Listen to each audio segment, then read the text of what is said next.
Week, San Diego and a growing number of states are finding that a younger population, people in their 20s and in their 30s, are accounting for a larger share of new COVID-19 infections. And joining me now to talk about this and what we know about it so far is Dr. Abisola Olulade with Sharp Reese-Stealing Medical Group. Thanks so much for being with us once again. We appreciate it. Thanks for having me. Okay, so I know this is something that we're hearing a lot of, but when the risk to the younger populations maybe isn't as severe, what does this pose, though, to the rest of the community? Well, this is so important for young people to realize that now the thinking is that younger people may potentially be driving the spread of this because they are more likely to not have symptoms or to have mild symptoms. And then they're able to go out and go to places where we tend to congregate, like bars, restaurants, and then go home and spread it to their grandparents, to older people and people that are more vulnerable. And it's so important to remember that we have to keep these measures of social distancing, wearing a mask. It's really, really critical at this time.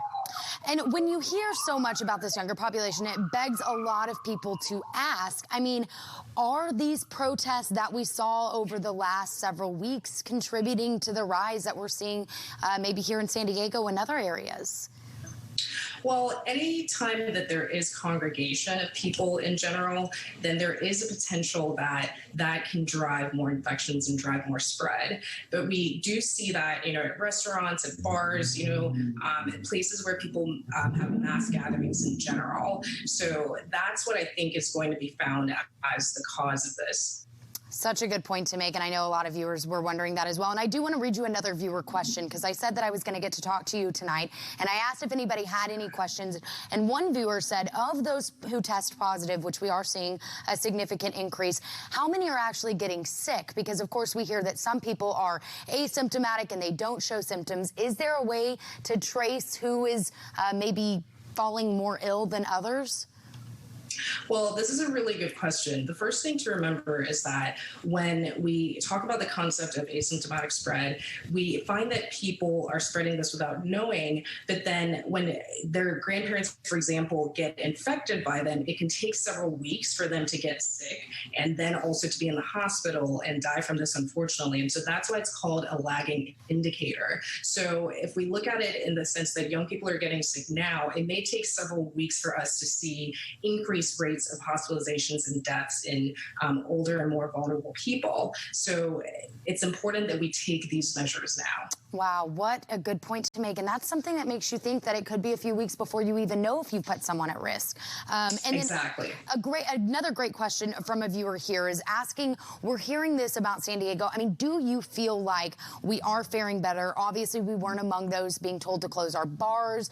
I mean, we've had nearly 500 new cases today, and the rate that I last checked, it was 6% of positivity compared to the tests that we were given. I mean, are we still doing okay? Well, I think, when you look at the states that have had the highest numbers of cases, they all have very populous counties. So, for example, in Arizona and Texas, Los Angeles County is the most populous, and so they've had, the highest numbers of cases in the country. But San Diego County is not far behind. We're in the top 5 of the most populous counties in the entire country. So we are at risk. We're absolutely at risk. And so just because of the sheer numbers of people that live here and the potential for those interactions that we have. So we really need to take it seriously. That is so true. Now, again, are we close to a vaccine? This doesn't have anything to do, obviously, with the new numbers. But in your personal opinion, I mean, when are we thinking that we're going to be closer to that?